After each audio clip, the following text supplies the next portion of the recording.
주식, 요새 사기도 힘들고 팔기도 어렵습니다. 어떻게 대응해야 될지 3인의 전략에서 알아보도록 하겠습니다. 오늘 이 시간에는 머니투데이 방송의 이학령 전문위원과 신영증권 투자전략팀의 임태근 연구원 두 분 함께 하십니다. 두 분 안녕하십니까? 네, 안녕하세요. 시장 중심이 되는 키워드를 알아보겠습니다. 먼저 5위부터 3위까지 키워드를 화면을 통해서 확인해 보도록 하겠습니다. 오늘의 5위 키워드는 중국 증시 낙폭 확대입니다. 어제 IMF는 중국의 경제 성장률이 당초 예상의 절반 수준으로 떨어질 수도 있다고 경고했습니다. 최근 견조했던 상해 증시는 오늘 낙폭이 커지고 있습니다.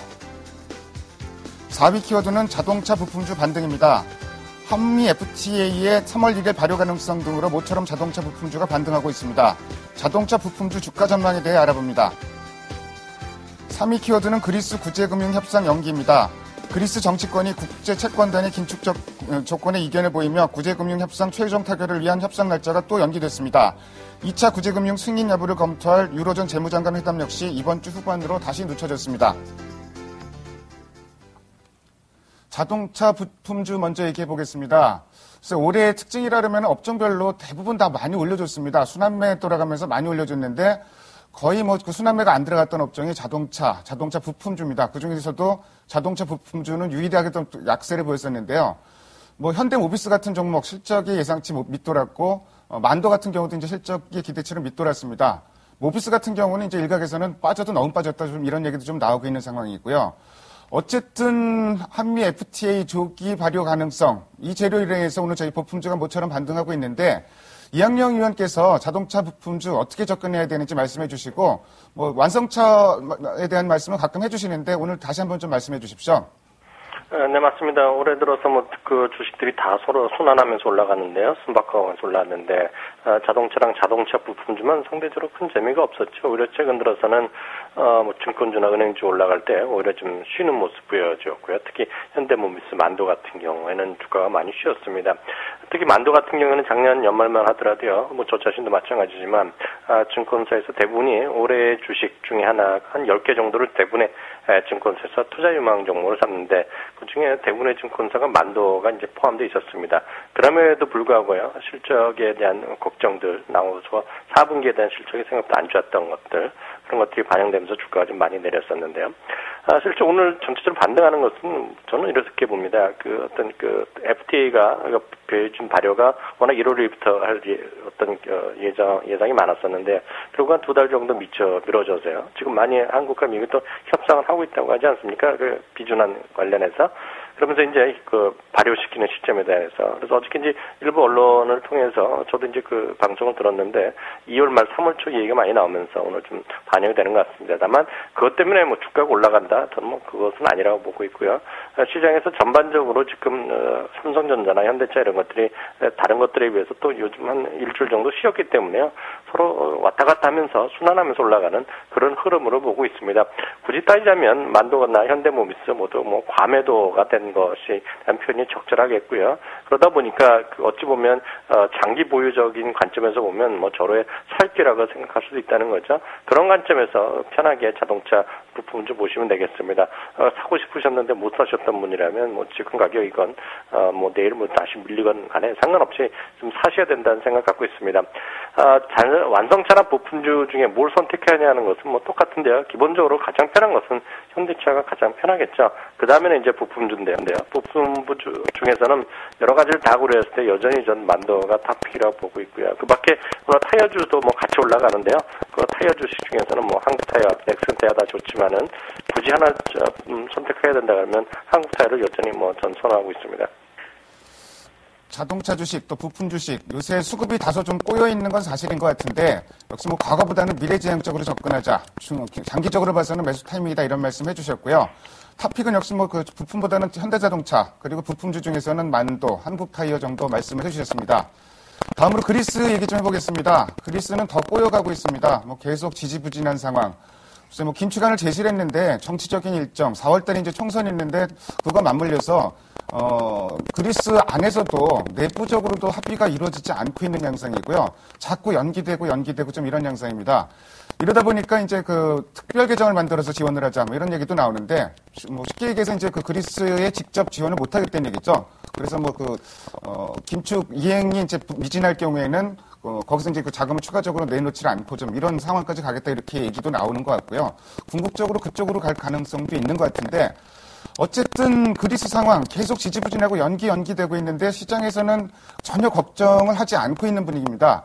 임태근 연구원께서 글쎄 이런 부분 걱정 안 해도 되는지 좀 말씀해 주십시오. 일단 지금 그리스에서 나타나고 있는 현상은 이제 그 채권자랑 채무자 간의 어떤 줄다리기 협상의 어떤 전형적인 패턴을 보여주고 있는 것이라 생각이 되고요. 결론적으로는 2월 말까지는 결국에는 이제 협상을 하지 않을까. 물론 이제 지원하는 방식이 어떤 방식으로 될지에 대해서는 여전히 말들이 많기 때문에 지켜봐야 되겠지만 결국에는 이제 큰 그림에서 이제 협상을 할 것이다라고 이제 판단을 하고 있습니다. 일단 그리스 같은 경우는 현재 같은 이제 긴축안을 받아들이게 되면은 결국 이제 경기 침체 구간에서 사실 2020년까지 달성하기로 했던 부채 한도를 절대 달성할 수 없는 수준에 빠져버릴 수밖에 없거든요. 그러니까 아무래도 이제 공공부문의 지출을 좀 삭감하는 것을 좀 줄여서 경기 침체를 좀 막아보자라는 이제 입장에서 이제 자신들의 주장을 계속해서 펼치고 있는 거고 이를 어필하고 있는 부분이 있는 것 같고요. 유럽의 이제 독일이나 이제 트로이카 같은 경우는 이제 그리스 말고 차후에 어떤 이제 문제국가들이 생겼을 때 지원을 할 때 형평성에 대한 또 문제가 있기 때문에 현재로서는 좀 더 고강도 긴축안을 받아들이라고 이제 주장을 내세우고 있는 것 같습니다. 또한 이제 3월에 이제 유럽 정상회의에서 지난 이제 12월에 이제 협의했던 이제 그 재정 협약의 어떤 그 디테일들이 이제 구성이 될 텐데요. 이 부분을 구성함에 있어서 앞서 이제 그리스가 이제 하나의 어떤 사례가 될 수 있기 때문에 좀 더 물러설 수 없는 모습을 보이면서 서로 간에 좀 갈등하는 모습을 보이고 있지만 결국에는 2월 말까지는 타결이 되지 않을까 이렇게 예상을 해봅니다. 1차 구제금융 6회분 협상 때도 그랬죠. 그러니까 계속 지지부진하고 막판에 가서 이제 결국 타결이 되는 모습을 보여줬는데 시장에서도 어느 정도는 이런 부분을 좀 예상을 하고 있는 것 같습니다. 임태근 연구원께 저희 다른 거 하나 좀 여쭤볼게요. 오늘 IMF에서 이제 중국 성장률, 물론 이제 가정이 유럽의 재정 상황이 최악으로 치달았을 경우에는 4%대까지 성장이 떨어질 수 있다. 절반으로 뚝 깎인다는 얘기인데요. 그런 경고도 했고, 최근에 상해 증시 움직임이 좀 나쁘진 않았는데, 오늘 그 영향인지 좀 상해 증시 낙폭이 좀 커지고 있습니다. 중국 상황 좀 정리해 주십시오. 일단 IMF가 이제 전망한 부분은 이제 유럽 상황이 약화되면 어떻게 될 수 있다라고는 식의 어떤 스트레스 테스트의 성격이 좀 짙었고요. 실제 이게 이제 가시화될지에 대해서는 여전히 의견이 그렇게 확률이 그렇게 높지 않다라고 생각을 하고 있습니다. 최근에 이제 주가가 조금 이제 하락을 하고 있는 부분은 아무래도 춘절 소비가 사실 우리가 예상했던 것만큼 기대했던 것만큼 이제 나타나지 않으면서 조금 실망감이 좀 크게 이제 나타나기 시작한 것 같고요. 또한 이제 춘절을 전후로 해서 지준율 인하에 대한 이제 기대감이 있었는데 이 부분이 이제 사라지면서 주식에 좀 조정을 받고 있는 것으로 보입니다. 그래서 추가적으로 사실 이제 그 중국 경기 자체가 과도하게 어떤 경착륙 할 가능성이 조금 낮기 때문에 이 부분에 대한 가능성을 좀 배제하고 접근하는 것이 좋지 않나 이렇게 생각하고 있습니다. 사실 최근에 상해 증시 움직임은 어느 정도 저점 찍고 좀 올라오는 모습도 보여줬었는데 어쨌든 IMF 전망치가 최악의 상황을 가정한 것이기 때문에 사실 그런 가정이라 그러면은 중국뿐만 아니라 전 세계 경제가 많이 타격을 받겠죠. 그러니까 그런 부분에 너무 민감하게 반응할 필요는 없을 것 같습니다. 다음으로 오늘의 2위 키워드를 화면을 통해서 확인해 보도록 하겠습니다. 오늘의 2위 키워드는 웅진에너지 등 태양광주 강세입니다. 오늘의 이제 가장 큰 뉴스는 웅진 코에이를 웅진그룹에서 이제 매각한다는 얘기가 이제 가장 큰 뉴스였고요. 그래서 건설사라든지 저축은행 이런 부담도 있었겠지만 공식적으로 그룹에서 밝히는 거는 태양광주에 집중하겠다. 근데 태양광 관련해서는 최근에 이제 치킨 게임이 끝났다는 얘기도 있고 폴리실리콘 가격은 최근에 좀 많이 오르고 있기 때문에 실제로 이제 태양광주는 좀 오늘 요새 좀 많이 올라간 상황입니다. 이학영 의원께 먼저 웅진 그룹 얘기 좀 여쭤볼게요. 웅진 코에이라면은 어쨌든 캐시카우였는데 어떻게 봐야 될까요? 네, 웅진그룹에서 일부 언론에서 보면 통큰 결단을 내렸다. 윤석열 의장께서 그렇게 내렸다고 얘기하고 있는데요. 이 부분 하나하나 좀 따져봐야 될 것 같습니다. 좀 냉정하게 여전히 어떤 상황을 파악해야 된다고 보는데요. 결국 이거죠. 웅진그룹에서는 엄청난 캐시카우, 어떤 현금 창출 능력이 가장 큰 웅진코에이를 팔겠다는 얘기가 하면서요. 결국 새로운 사업 쪽에 새롭게 이제 앞으로 커갈 사업에 이제 집중적으로 투자하겠다는 것인데요. 최선의 경우에는 이 현금 창출도 되면서 투자가 되면서 수익도 나는 것인데요. 그것이 잘 안 되고 있기 때문에 여러 가지 말들이 많았죠. 작년 하반기부터 특히 웅진그룹의 얘기가 많이 나왔고요. 그런 것들이 알게 모르게 주가가 크게 내려가는 가장 큰 요인이다 봅니다. 항상 이럴 때는 원칙들 따져야 된다고 보고 있습니다. 그러면 새롭게 들어가는 지금까지는 웅진코이가요. 제가 아는 한은 어떤 그런 비즈니스 중에서 업계 1위였는데요. 과연 지금 태양광 비즈니스에서 웅진그룹이 1위를 할 수 있겠느냐가 모든 것의 어떤 논의에 가장 앞서 있다고 보고 있습니다. 웅진그룹에서는 그걸 할 만하겠다, 자신감이 있다는 표현을 했기 때문에 이런 결정을 했는데요. 판단은 시청자분들이 하셔야 되겠습니다.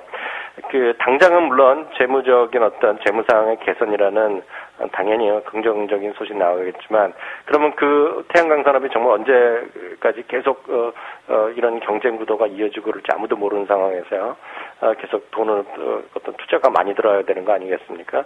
그렇기 때문에 LG그룹도 포기하고 KCC그룹도 지금 쉽지 않다면서 발을 빼려는 분위기인데, 웅진그룹이 어느 정도 할 수 있을지에 대해서는 그쪽에서 정말 열심히 하겠다니까 뭐라고 할 수는 없겠지만은요. 상당히 터프한, 상당히 힘든 결정이 아닌가 싶습니다. 과연 웅진코이 대신에 물론 일시적으로 현금은 들어오고 어떤 재무상은 개선하겠지만, 계속해서 자금이 어디서 들어와야 되는데, 현금 창출이 되는데, 그것이 어떻게 잘 될까 하는 기본적인 의구심을 갖고 있습니다. 태양광 산업은 늘상 말씀드리다시피요, 수많은 정말 재벌 기업, 그리고 중국이라든가 미국, 일본 이런 데서 엄청나게 하려고 하는데 정말 쉽지 않은 거죠. 지금 세계 2위가 OCI인데요. 세계 1위가 올해 말 정도에는 세계 1위가 생산 능력 된다는 것인데요.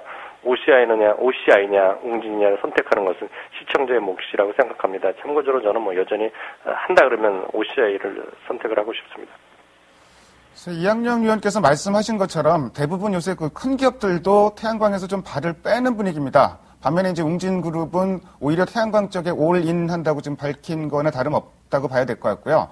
어쨌든 이제 여러 기업들이 발을 빼면서 이젠 치킨 게임 거의 끝난 게 아니냐 좀 이런 의견들도 있고, 최근에 이제 폴리실리콘 가격도 계속 오르고 있습니다. 그래서 태양광 산업 좀 상당히 궁금한데, 임태곤 연구원께서는 태양광 산업 어떻게 보고 계세요?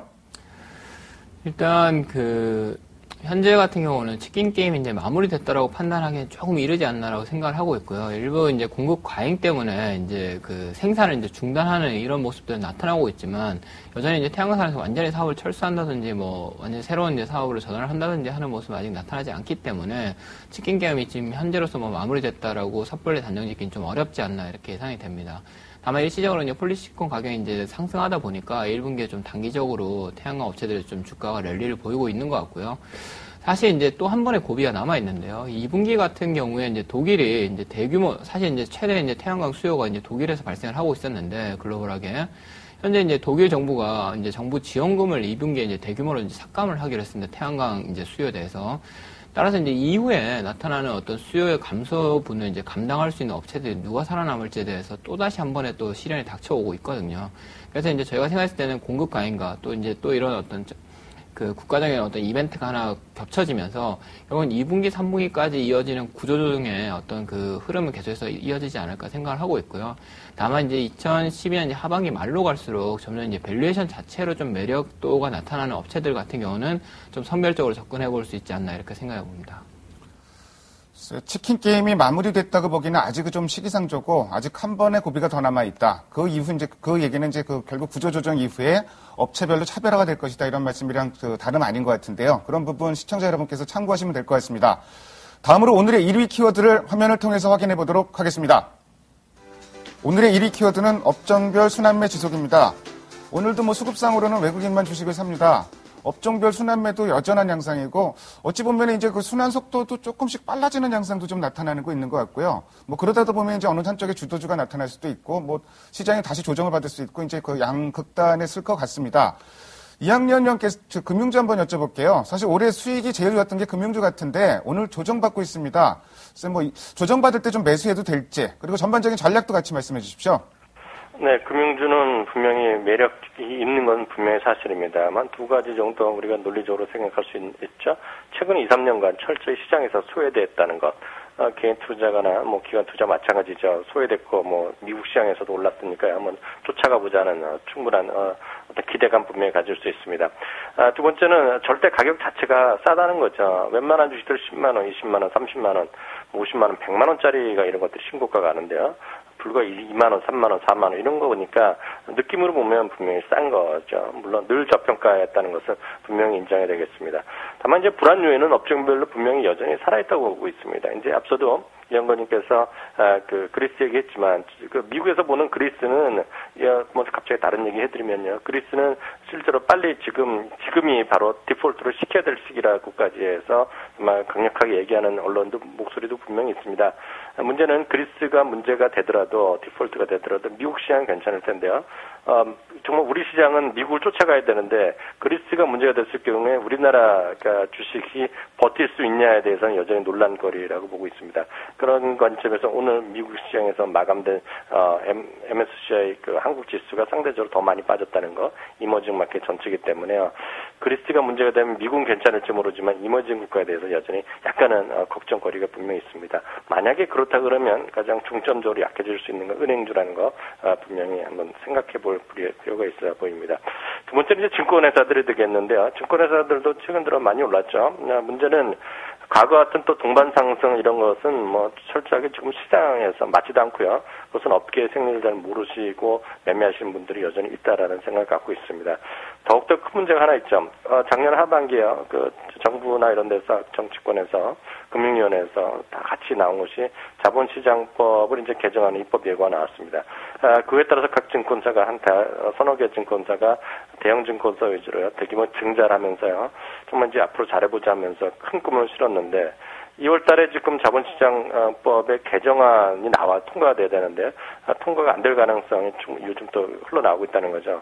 만약 그렇다 그러면 지금 증권회사에서 항상 그런 대표 주자들이 주가 투자의 포인트는 이제 지금 대형 증권회사로 가는 거거든요. 대형 종합금융회사로 가는 것인데 그것에 일단 발목을 잡힌다 그러면 어떤 경영계획사 자체부터 큰 혼란이 야기할 수 있다는 그런 지금 분명히 중요한 정책적 리스크가 있기 때문에요. 그런 것들을 좀 고민을 해보셔야 된다는 생각 갖고 있습니다.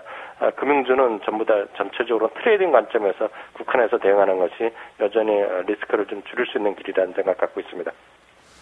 은행주, 증권주 구분해서 말씀해 주셨는데 은행주 일단 싸다. 그렇지만 유로존 관련 불안감이 있다 이런 말씀을 해주셨고요. 증권주 같은 경우는 자본시장법 개정 여부 이 부분이 되게 중요한 이슈가 될 것 같습니다. 전반적으로 금융주에 대해서는 이제 트레이딩 관점에서 접근해라 이런 말씀도 해주셨고요. 자, 이번 주 우리 시장 대내 일정을 보면은 뭐 두 가지 같은 날인데요. 금통위 있고 이제 그 뭐 옵션 만기가 있습니다. 내일 모레입니다. 금통위는 뭐 전문가들 99% 이상이 금리 동결을 예상하고 있기 때문에 별 이슈가 안 될 것 같고요. 아무래도 이제 옵션 만기를 많이들 걱정을 하고 있습니다. 근데 뭐 만기일 날 어떻게 움직일지는 누구도 예측하기는 어려울 것 같고요. 자, 그럼 만기 지나면은 시장이 어떤 방향성을 잡을지 그런 부분에 대해서 임태근 연구원께서 좀 말씀해 주시고 전체적인 전략도 같이 말씀해 주십시오. 예, 일단 그 옵션 만기일 같은 경우는 이제 외국인들이 최근에 이제 많이 매수가 들어왔었는데요. 이 만기를 기점으로 해서 좀 이탈할 수 있다는 가능성이 좀 크게 좀 제기가 되고 있습니다. 아무래도 최근에 들어왔던 이제 외국인들의 매수가 아무래도 차익 거래를 노리고 들어온 부분이 아닌가라는 추정을 많이들 하고 있기 때문에 옵션 만기에 좀 빠져나가지 않을까에 대한 우려가 좀 커지고 있는데요. 사실 뭐 이런 우려가 이제 반영이 된다 그러면 옵션 만기 전까지는 시장은 약간은 좀 조정을 받을 수 있는 여지는 남아 있는 것 같습니다. 다만 뭐 이런 차익 거래 물량이 빠진다고 하더라도 현재 어떤 글로벌하게 유동성이 이제 풀리는 부분에 있어서는 분명히 이런 충격을 뭐 충분히 이제 감내할 수 있는 수준으로 유동성이 풀리고 있기 때문에 뭐 크게 시장에 미치는 영향을 좀 제한적으로 그치고 지나가지 않을까 생각을 하고 있고요. 오히려 이제 2월 말로 갈수록 이제 유럽의 어떤 장기 대출 프로그램이 2차가 이제 실시가 되는데 이 부분에서 또 1조 유로 이상의 또 자금이 또 풀리기 때문에 글로벌하게 재차 또 유동성 랠리에 어떤 기대감이 또 반영이 될 수 있다는 부분이 충분히 긍정적이라고 생각을 합니다. 따라서 향후 이제 장세에 대해서 사실은 경기 매크로나 어떤 이런 경기 모멘텀 자체는 상당히 좀 둔화되고 있는 모습이기 때문에 실물 경기랑 밀접하게 관련 있는 섹터나 업종들 같은 경우는 조금 다소 부진할 가능성이 여전히 남아 있고요. 다만 어떤 유동성의 어떤 혜택을 누릴 수 있는 업종들 같은 경우는 좀 선별적으로 접근해 볼 필요가 있을 것 같은데요. 뭐 앞서 말씀하셨듯이 저 개인적으로는 뭐 금융업종 내에서 여전히 이제 긍정적인 시간을 유지하고 있는데, 그래서 은행 같은 경우는 조금 제한적일 것 같고요. 아무래도 좀 더 이제 지수 인덱스랑 좀 베타가 좀 높은 증권업종 중심으로 해서 좀 접근하는 전략이 유효하지 않을까 이렇게 생각하고 있습니다. 사실 뭐 옵션 만기 때 시장이 어떻게 움직일지 그건 뭐 누구도 예측하기 어렵고요. 사실 1월 달에도 굉장히 걱정이 많았는데 별일 없이 넘어갔기 때문에 뭐 이번에도 별일 없이 넘어가길 바랍니다. 만약에 뭐 좀 그 영향이 있다 그래도 중기 방향성에 뭐 절대적인 영향을 주는 변수는 아닐 것 같고요. 덧붙여서 이제 임태근 연구원께서 현재 시장의 핵심은 역시 유동성이다. 이런 말까지 덧붙여 주셨습니다. 지금까지 5가지 키워드를 통해서 시장 흐름을 살펴봤습니다. 오늘 두 분 말씀 잘 들었습니다. 감사합니다. 네, 감사합니다.